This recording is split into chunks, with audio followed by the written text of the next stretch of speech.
그러므로 너희 마음의 허리를 동이고 근신하여 예수 그리스도께서 나타나실 때에 너희에게 가져다 주실 은혜를 온전히 바랄지어다. 너희가 순종하는 자식처럼 전에 알지 못할 때에 따르던 너희 사역을 본받지 말고 오직 너희를 부르신 거룩한 이처럼 너희도 모든 행실에 거룩한 자가 되라. 기록되었을 때 내가 거룩하니 너희도 거룩할지어다 하셨느니라. 외모로 보시지 않고 각 사람의 행위대로 심판하시는 이를 너희가 아버지라 부른즉 너희가 나그네로 있을 때를 두려움으로 지내라. 너희가 알거니와 너희 조상이 물려준 헛된 행실에서 대속함을 받은 것은 은이나 금같이 없어질 것으로 된 것이 아니요 오직 흠없고 점없는 어린 양 같은 그리스도의 보배로운 피로 된 것이니라. 그는 창세 전부터 미리 알린 바 되시니라. 이 말세에 너희를 위하여 나타나신 바 되었으니 너희는 그를 죽은 자 가운데서 살리시고 영광을 주신 하나님을 그리스도로 말미암아 믿는 자니 너희 믿음과 소망이 하나님께 있게 하셨느니라. 아멘. 자리에 앉으시기 바랍니다.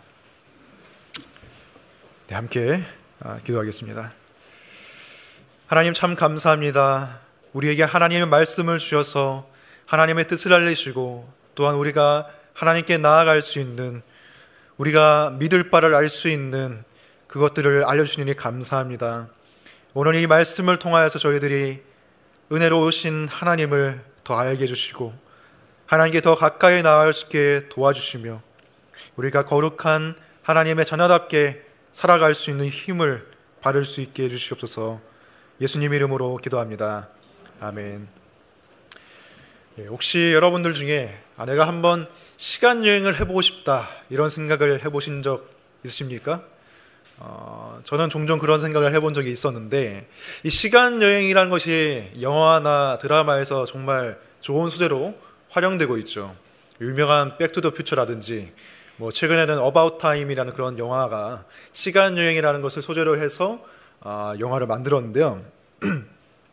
제가 왜 뜬금없이 이런 시간여행 얘기를 하느냐, 그것은 오늘 본문에 이유가 있습니다. 오늘 본문을 보시면은 이 본문이 미래로부터 시작해서 현재로 그리고 과거로 심지어는 시간이 생겨나기 전 영원에 대한 이야기를 하고 있기 때문입니다. 아직도 감이 잘 안 잡히시는 분들이 있을 것이지만 제 안내를 잘 따라오시면은 이 시간의 순서대로 오늘 설교를 잘 들으실 수 있을 것입니다. 먼저 미래를 향해서 한번 우리의 시선을 옮겨보도록 하겠습니다. 미래의 은혜를 소망하라. 본문 13절을 보시기 바랍니다.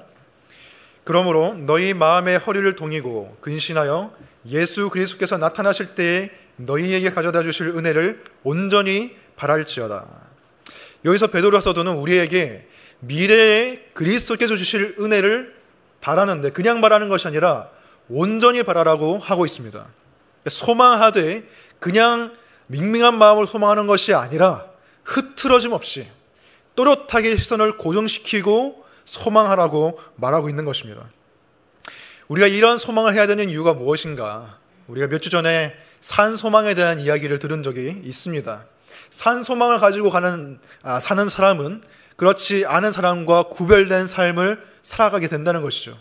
더욱더 의미 있는 삶, 그리고 더욱더 충만하고 충실한 삶을 살게 된다라고 우리가 들었습니다. 우리가 이 소망에 관하여 생각할 때에 두 가지 태도를 피해야 되는데요. 첫 번째 태도는 우리가 소망하되 헛된 것을 소망하면서 일생을 허비하는 태도를 멀리해야 됩니다. 내가 이 여자를 만나면 참 만족할 텐데, 또는 저 나라를 여행하기만 하면 내가 참 행복할 텐데, 이런 생각을 하면서 계속해서 이 여자를 만났다가 저 여자를 만났다가, 아니면은 이 나라를 갔다가 저 나라를 갔다가 계속 방랑하는 그런 헛된 삶을 살게 되는 것이죠.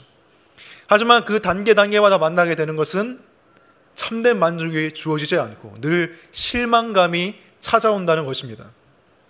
두 번째 태도는 그 실망감을 잘 알기 때문에 아예 일찌감치 소망 자체를 포기해버리는 태도입니다. 모든 인간의 소망은 신기루에 불과해, 인간이 만들어낸 허상에 불과해 라고 생각하면서 마치 자기가 엄청난 깨달음을 얻은 것처럼 도인처럼 행세를 하며 다닙니다. 해탈한 것처럼. 물론 그런 사람들은 어떤 큰 야망이 없기 때문에 주위 사람들에게 큰 피해를 주면서 살지는 않습니다. 그리고 그 사람들이 어쩌면 지혜로울 수도 있습니다. 만약에 정말로 그들이 생각하는 것처럼 진정한 만족, 영원한 행복, 그것이 우리를 기다리고 있지 않다면 그렇게 소망하지 않는 삶이 가장 현명한 삶일 것입니다. 하지만 만약에 정말로 만족스러운 삶, 정말로 행복한 시간, 그 순간이 우리를 기다리고 있다면, 정말로 그 영원한 만족과 행복의 실체가 살아있어서 우리를 기다리고 있다면 소망을 포기한 사람이야말로 가장 어리석은 사람일 것입니다. 그래서 그리스도인들은 다른 태도를 가져야 됩니다. 헛된 소망으로 일생을 허비하는 삶도 아니고 아예 소망을 포기해서 김 빠진 밍밍한 삶을 살아가는 것도 아니고 그리스도께서 다시 오실 그날에 영원한 행복, 진정한 그 만족의 실체가 우리를 기다리고 있다는 것을 소망하면서 한순간 한순간을 충실하고 기쁨으로 살아가는 삶이 바로 그리스도인의 삶인 것입니다. 인간에게 하나님께서는 누구에게든지 다 소망이라는 기능을 주셨습니다. 하나님께서 우리에게 코를 주신 이유는 냄새 맡을 실체가 있기 때문입니다. 눈을 주신 이유는 우리가 바라볼 실체가 있기 때문입니다. 소망이라는 것을 주신 이유는 우리가 소망해야 될 실체가 있기 때문이에요. 그것이 바로 그리스도께서 다시 나타나실 때 우리에게 주실 그 은혜라는 것입니다. 모든 죄와의 싸움이 끝나고 모든 분투가 끝나고 모든 고통이 사라지고 우리 마음에 있는 그 허무의 골짜기가 다 채워지는 그 놀라운 만족의 은혜가 주어진다는 것입니다. 그래서 베드로는 우리에게 그 소망을 온전히 바라보라고 말합니다. 왜 온전히 바라보라고 말하냐? 그것은 이 세상에서 우리가 그냥 순진하게 소망하는 것은 그것으로는 그 소망이 유지되지가 않기 때문입니다. 베드로는 마음의 허리를 동이고 소망하라고 말합니다. 베드로가 살았던 1세기 시대에는 남자들도 발목까지 오는 긴 원피스 같은 옷을 입었습니다. 그런 고대 로마에 관한 영화를 보시면 많이 보셨을 거라고 생각해요. 그곳은 활동적인 일을 하기에는 굉장히 불편했습니다. 그래서 어떤 적극적인 자세로 일을 하려면은 우리가 소매를 걷어 붙여 올리듯이 그때 사람들은 그 길게 늘어진 옷을 똘똘 말아 올려서 허리에 그것을 집어넣어서 허리띠로 동여 맸습니다. 그렇게 해야만 뭔가 민첩하게 일을 할 수 있고 적극적으로 움직이는 자세를 갖추게 되는 것이죠.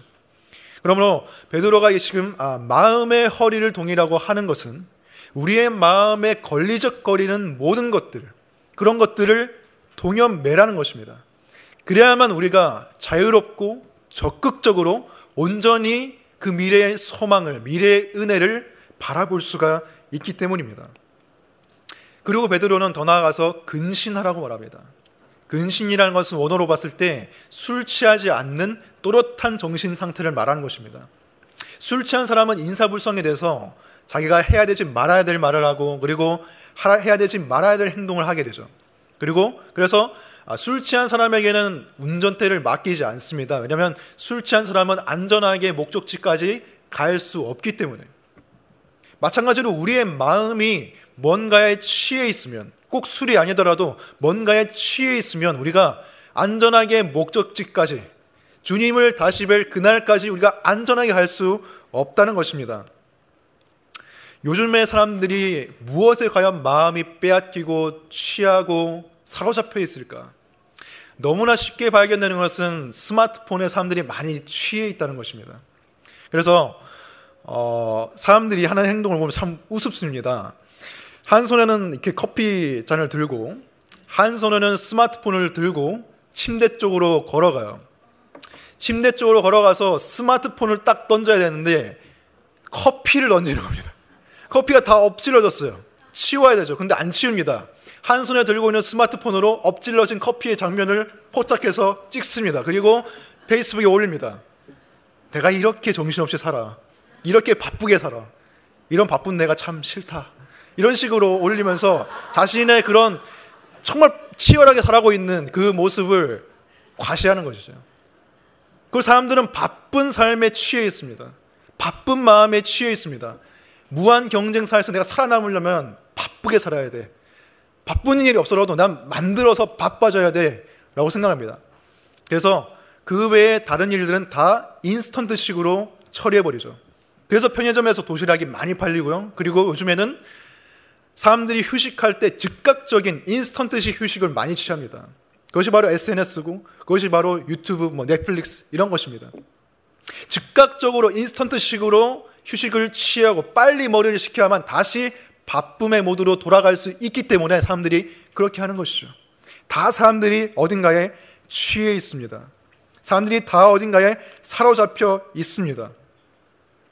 진정한 휴식은 그러한 것으로 얻어지는 것이 아닙니다.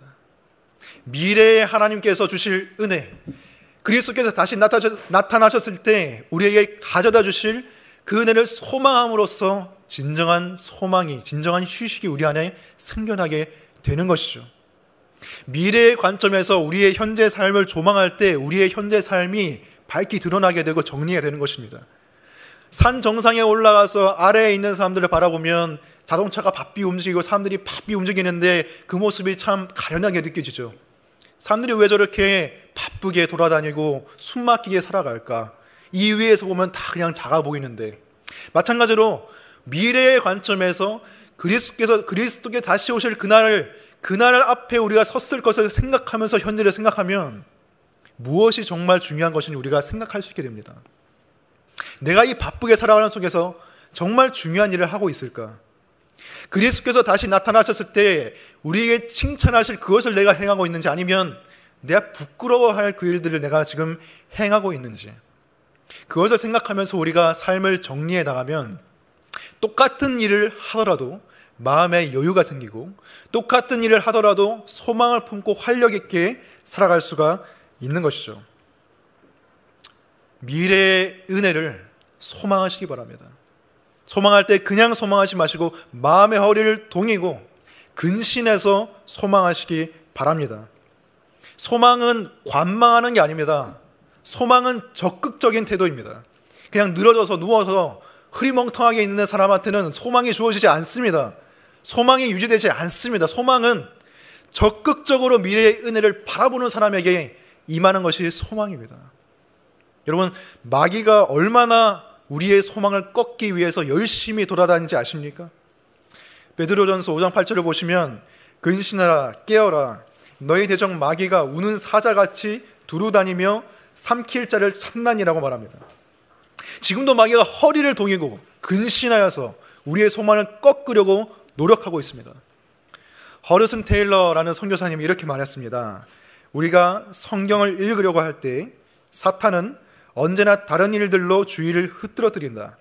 하다못해 정리되지 못한 창문의 블라인드라도 보여줄 것이다. 성경을 읽으려고 하는데 마침 창문을 보니까 블라인드가 흐트러져 있어요. 그래서 나 저것부터 하고 성경 읽어야지 라고 했을 때 그걸 하다 보니까 다른 것도 보이고 다른 해야 될 것이 생각나면서 내가 진정해야 될 거, 내가 진정 필요로 하는 것은 하지 못하게 된다는 것입니다. 소망하려면 하나님 말씀 가운데 거야 되는데 그것을 못하게 만든다는 것입니다. 하나님 말씀을 붙잡으시기 바랍니다. 특히 이 말씀을 기억했으면 좋겠습니다. 요한일서 2장 17절 말씀입니다. 이 세상도 그 정욕도 지나가되 오직 하나님의 뜻을 행하는 자는 영원히 거하느니라. 이 말씀을 그냥 외워버리시기 바랍니다. 마귀의 유혹이 올 때 마음속으로 선포하시기 바랍니다. 이 세상은 지나간다. 그 정욕도 지나가는 것이지만 나는 이 현재에 살아서 하나님의 뜻을 행할 것이다. 그리고 영원히 하나님과 함께 거할 것이다. 이 말씀을 마음속으로 마음껏 계속해서 외치시기 바랍니다. 그래야만 우리가 소망을 붙잡을 수가 있습니다. 그렇다면 이 요한일서 말씀처럼 우리가 현재의 하나님의 뜻을 행해야 되는데 그 하나님의 뜻은 무엇인가? 이 질문은 우리를 두 번째 주제로 인도합니다. 두 번째 주제는 현재의 거룩한 삶을 살라는 것입니다. 하나님의 뜻은 우리의 거룩함입니다. 오늘 본문 14절 그리고 15절 말씀을 보시기 바랍니다. 너희가 순종하는 자식처럼 전에 알지 못할 때에 따르던 너희 사욕을 본받지 말고 오직 너희를 부르신 거룩한 이처럼 너희 모든 행실에 거룩한 자가 되라. 이 말씀에서 베드로는 자세히 보시면 우리에게 양자택일을 권하고 있습니다. 너희의 사역을 본받을 것이냐, 아니면 우리를 부르신 거룩한 하나님을 본받을 것이냐, 둘 중에 하나를 택해라. 우리의 삶은 항상 이 선택의 기로에 있고, 우리의 영혼은 우리가 생각할 때는 그냥 가만히 있는 것 같지만 가만히 있지 않고 항상 변화합니다. 현악기를 연주하시는 분들은 잘 알겠지만 기타나 바이올린 같은 것을 보면은 줄이 가만히 두면은 줄이 풀립니다. 가만히 두면 그냥 가만히 있는 게 아니에요. 가만히 두면 풀리고 줄이 변질됩니다. 그래서 계속적으로 관리를 해줘야 되고, 연주할 때마다 적당한 팽팽함을 유지해줘야만이 올바른 음을 낼 수가 있습니다. 마찬가지로 우리의 영혼이 올바른 상태로 유지되기 위해서는 가만히 놔둔다고 되는 게 아니에요. 가만히 놔두면 느슨해집니다. 풀립니다. 풀려서 세상의 음에 따라가요. 자기 죄악의 본성대로 따라가요. 쪼여줘야 합니다. 조율해줘야만이 우리의 영혼은 한쪽으로 쓸려가지가 않는 것이에요. 하나님께서는 우리에게 거룩함을 요구하고 계시는데요. 그 거룩함이란 무엇인가? 하나님의 속성, 그 거룩함은 무엇인가? 이사야 선지자가 환상 중에 하나님을 만났습니다. 이사야 선지자가 높이 들린 그 보좌에서 하나님을 보았을 때 그 주위에 둘러싼 천사들이 하나님을 향해서 외쳤습니다. 거룩하다, 거룩하다, 거룩하다, 만군의 여호와여. 여기서 천사들이 하나님에 대해서 얘기할 때 사랑이 많으신 여호와여, 이렇게 말하지 않았습니다. 하나님의 본질에 대해서 얘기할 때 거룩에 대해서 얘기를 했습니다. 본문 16절을 보시면 기록되었을 때 내가 거룩하니 너희도 거룩할지어다 라고 하나님께서 말씀하셨습니다. 물론 사랑도 하나님의 본질 중에 하나이지만 거룩만큼 하나님을 또 잘 설명하는 것이 없다는 것입니다. 거룩이 무엇인가? 거룩은 구별된다는 뜻입니다. 다르다는 뜻입니다. 무언가로부터 다른 점이 있다는 그런 뜻입니다. 하나님은 자신 이외의 모든 피조물로부터 구별되신 분이시고, 자신 이외의 모든 피조물로부터 다른 점을 가지고 계신 분이십니다.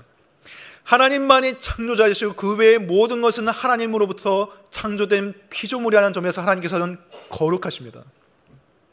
하나님만이 시간에서 벗어나신, 시작이 없으신 영원하신 분이시고, 다른 모든 피조물에는 시작이 있고 끝이 있다는 점에서 하나님은 거룩하십니다. 그리고 모든 것은 죄가 있지만 하나님께서는 죄가 없으신 순수하신 선이시라는 점에서 하나님께서는 거룩하십니다. 그 거룩을 하나님께서 우리에게 요구하셔서 우리가 구별되기를 원하신다는 것입니다. 세상에서 구별된 것에 대해서 우리가 비유하자면 우리는 바다에 떠 있는 배와 같습니다. 배는 바다와 구별되어 있어야만이 항해를 할 수가 있습니다. 바닷물이 만약에 배 안으로 침범해서 들어온다면 그 배는 침몰하고 합니다. 그래서 가야 할 항해를 하지 못하고 다다라야 할 항구에 다다르지 못하는 것입니다.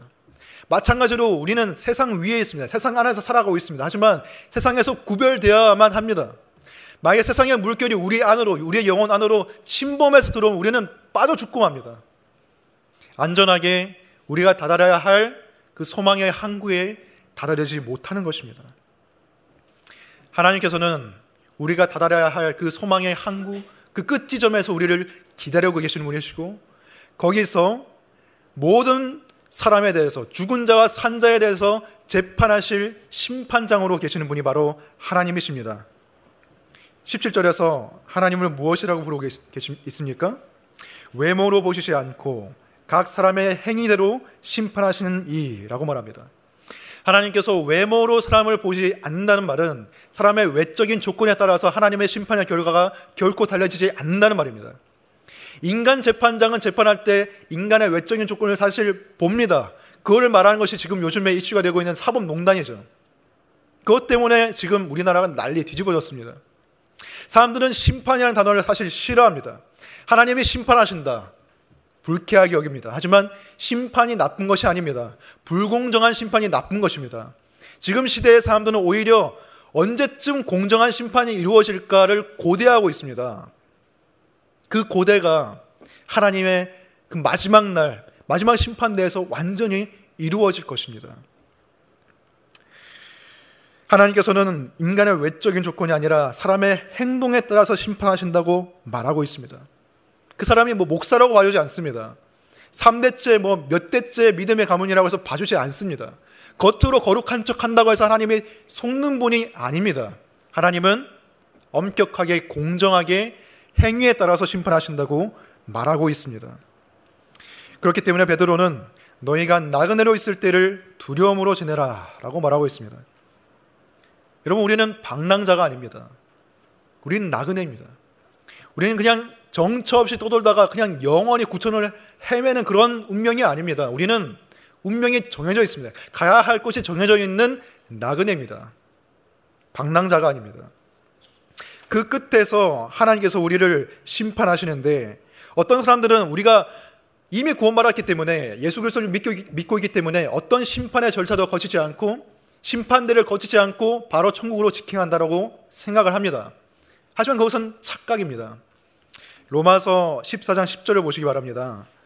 네가 어찌하여 내 형제를 비판하느냐, 어찌하여 내 형제를 업신여기느냐, 우리가 다 하나님의 심판대 앞에 서리라. 여기서 우리가 누굽니까? 여기서 우리는 로마 교회의 성도들을 뜻합니다. 이미 예수 그리스도를 믿는 사람들, 그리고 여기에는 심지어 사도 바울 자신도 포함되어 있습니다. 모든 믿는 자들도 하나님 앞에서 서서 자신의 모든 행위를 낱낱이 고해야 할 그 순간이 온다는 것입니다. 우리는 기억해야 됩니다. 우리가 하루하루 무심코 행하는 많은 것들, 우리의 죄가 됐든지 우리의 선이 됐든지, 그것은 그냥 지나가거나 소멸되는 것이 아닙니다. 하나님 앞에 다 차곡차곡 쌓이고 있는 것입니다. 다시 말하겠습니다. 우리가 행하는 모든 죄악과 모든 선함은 지나가는 것이 아닙니다. 하나님 앞에 다 쌓이는 것입니다. 그렇기 때문에 우리는 이 길을 거룩함으로, 두려움으로, 떨림으로 나아가야 된다는 것입니다. 하지만 한편으로 하나님의 그 엄정한 심판대 앞에서 누가 죄 없다고 선포받을 수 있겠느냐, 누가 그 심판대를 이기고 심판을 이기고 의롭다고 선언을 받을 수 있겠느냐 하는 의구심이 들 것입니다.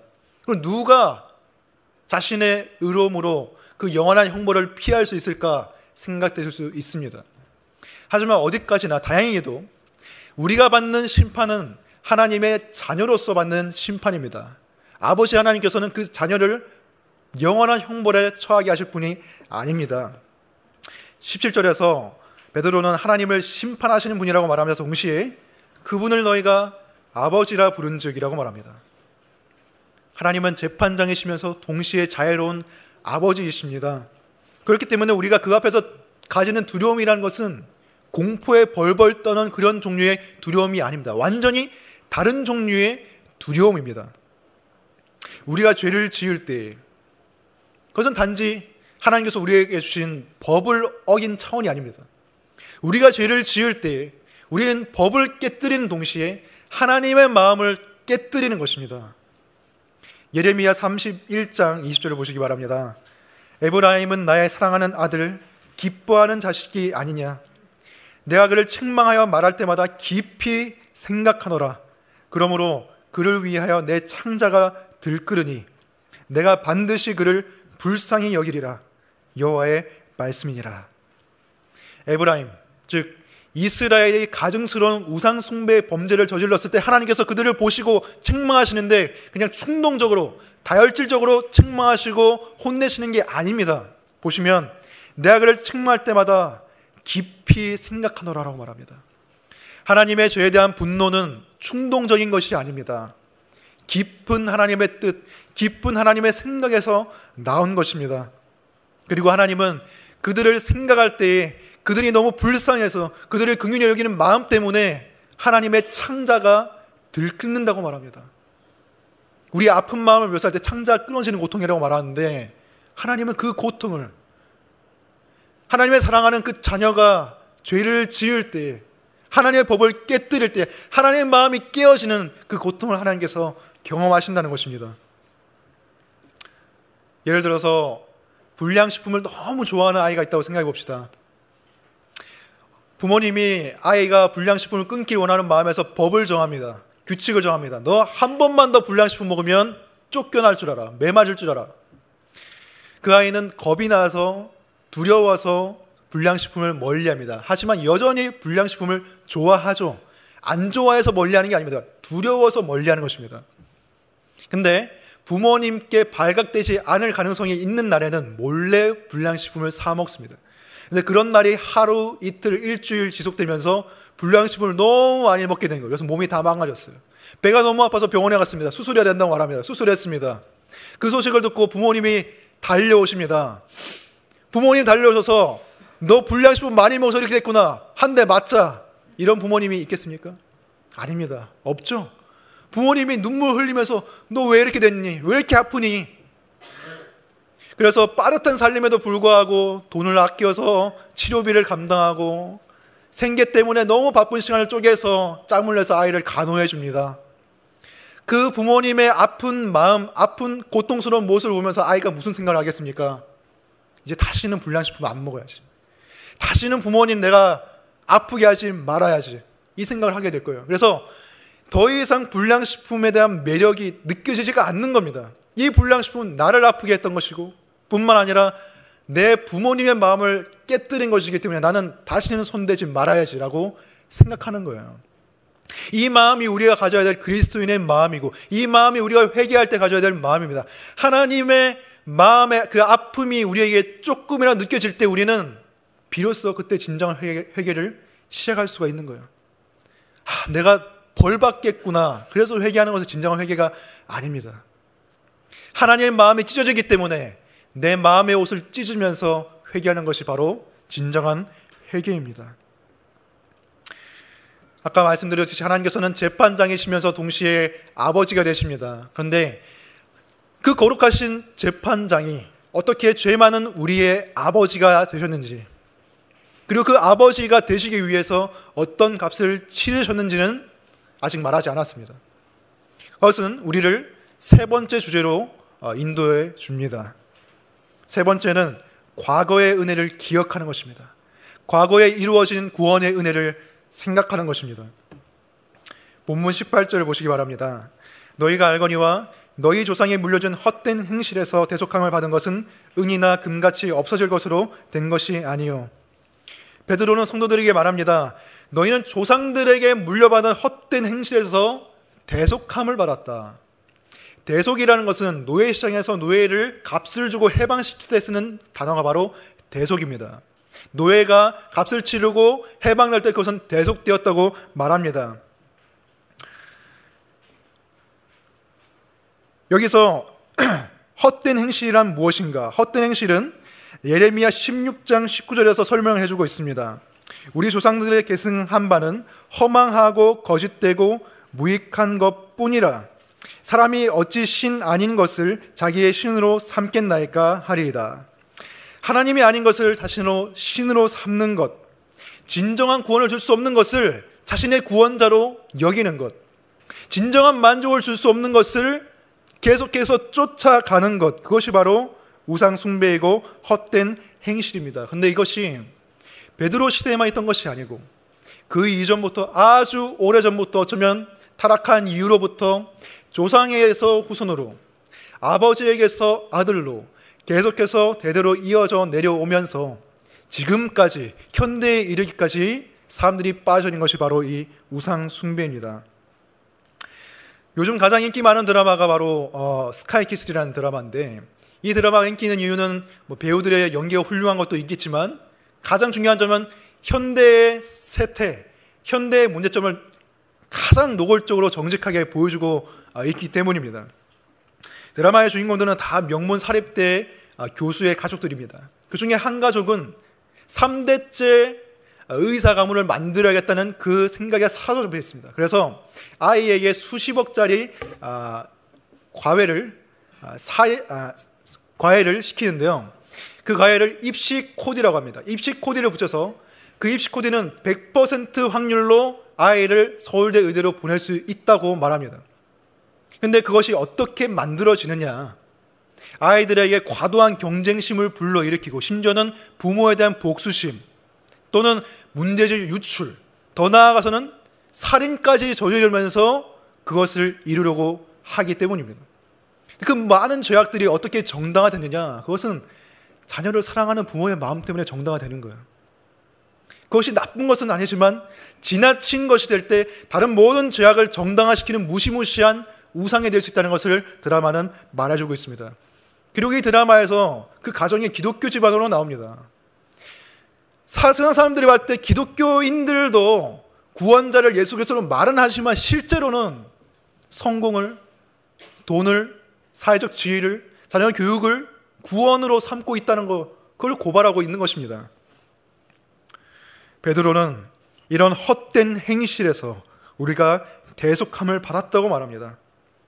은이나 금같이 없어질 것으로 대속함을 받은 것이 아니고 오직 흠없고 점없는 어린 양 같은 그리스도의 보배로운 피로 우리가 대속받았다고 말합니다.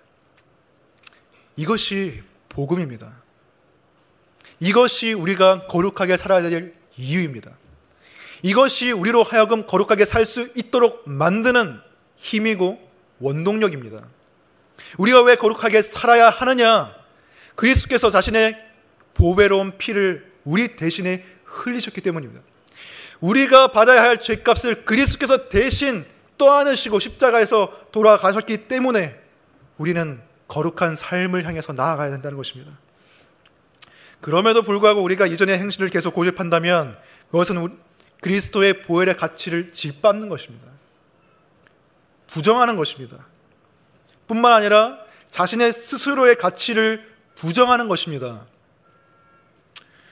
우리를 그 아들의 보혈로 사셨다는 것은 우리의 가치가, 저와 여러분의 존재 가치가 어떤 우리의 행함에 달려있는 것이 아니라 예수 그리스도의 보혈, 예수 그리스도의 피값이 바로 여러분과 저의 가치가 되었다는 것을 말합니다. 눈에는 보이지 않지만 사람들은 다 가격표를 붙이고 있습니다. 자신에게도 붙이고 다른 사람에게도 가격표를 붙입니다. 가격을 다 매기죠. 그 가격표에 뭐가 써 있겠습니까? 자신의 어떤 직업, 자랑스러운 학력, 성적, 자기가 잘했던 많은 일들, 종교적인 일들, 도덕적인 일들, 자신의 외모, 건강 상태 하나하나 다 적혀 있을 거예요.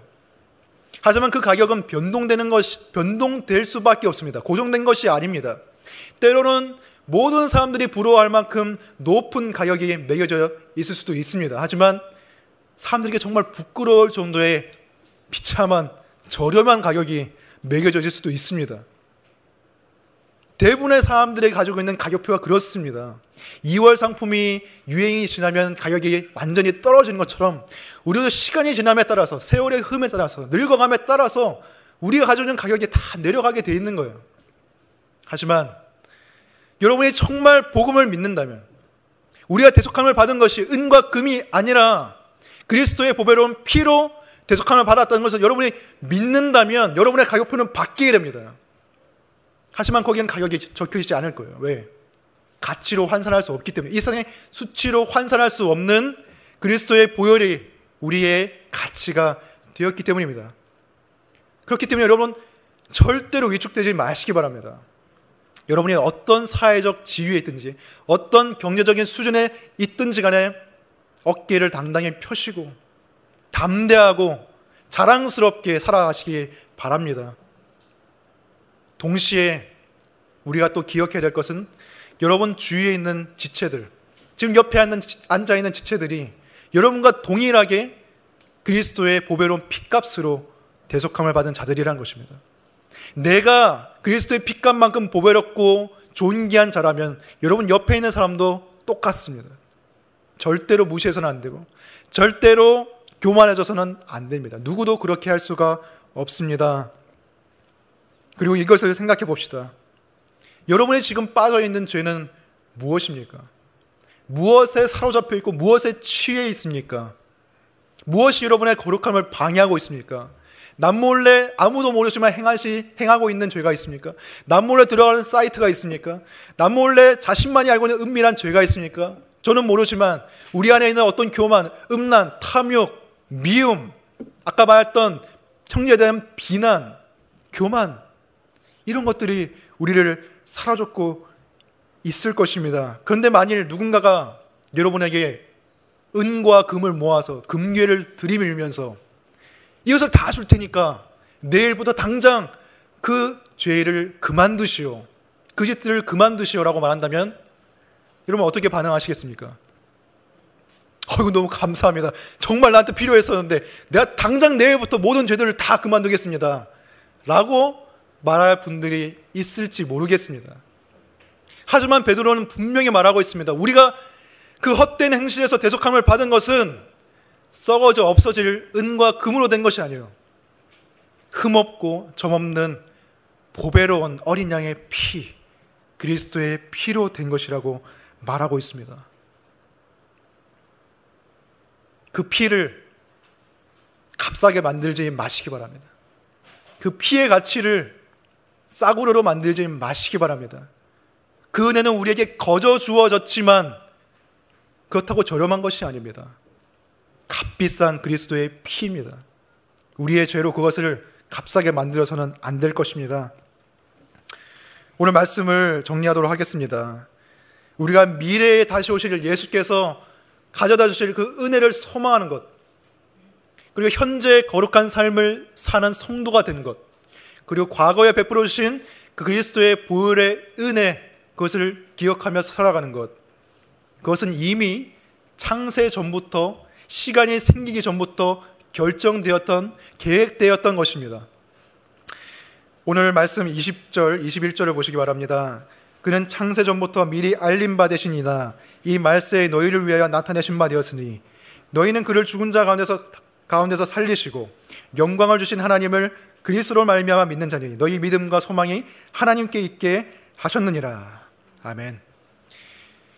우리는 시간상에서 살아가고 있기 때문에, 시간의 선위를 걸어가고 있기 때문에 우리가 제대로 가고 있는 것인지 확신이 서기가 어려울지 모릅니다. 내가 방랑자로 떠돌며 살아가고 있는 것인지, 아니면 정말로 목적지를 향해서 천성의 나그네로 살아가고 있는지 확신이 안 들 수도 있습니다. 하지만 시간 밖에서, 시간을 초월해서 우리를 바라보고 계신 하나님은 이미 우리를 그 심판대 앞에서 우리의 모든 죄를 고백했음에도 불구하고 우리를 의롭다고 선언할 그 순간을 영원한 현재로서 보고 계십니다. 우린 거기에 다다를 것입니다. 지금 여러분의 모습이 어떻든 간에 하나님께서 여러분을 거룩한 자로 만드시고 점없고 흠없는 자로 만드셔서 그 심판대회에 세우시고 여러분에게 칭찬해 주실 것입니다. 잘하였다, 충성되고 성실하고 충성된 자여, 나와 함께 잔치를 즐기자고 하나님께서 말씀하실 것입니다. 그때를 소망하면서 살아가시기 바랍니다. 그리고 현재를 거룩한 삶으로 살아가시기 바랍니다. 과거의 은혜를 생각하시기 바랍니다. 그 모든 것이 영원 가운데 있음을 믿으면서 그 믿음과 소망으로 살아가시길 바랍니다. 함께 기도하겠습니다.